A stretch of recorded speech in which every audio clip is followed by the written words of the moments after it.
नमस्कार मित्रांनो, लग्नानंतर होईलच प्रेम मालिकेच्या पुढील भागामध्ये आपल्याला बघायला मिळणार आहे की आता जीवाला खूप उशीर झालेला असतो आणि सगळेच त्या फार्म हाऊसवर पोहोचतात.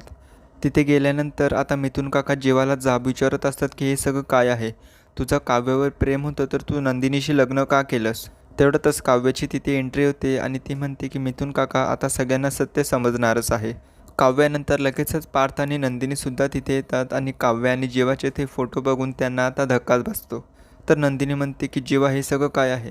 त्यावर काव्य म्हणते की हो ताई, माझं आणि जीवाचं एकमेकांवर खूप प्रेम आहे. मागे 1 वर्षापासून आम्ही एकमेकांवर प्रेम करतो, पण मात्र परिस्थिती अशी झाली की आमचं लग्नच झालं नाही.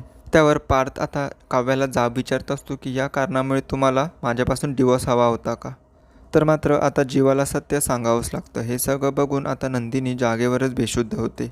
तर मित्रांनो, यात एक छोटासा ट्विस्ट आहे. खरं तर गाडीत जात असताना जीवाने हे सगळं काही पाहिलेलं स्वप्न आहे.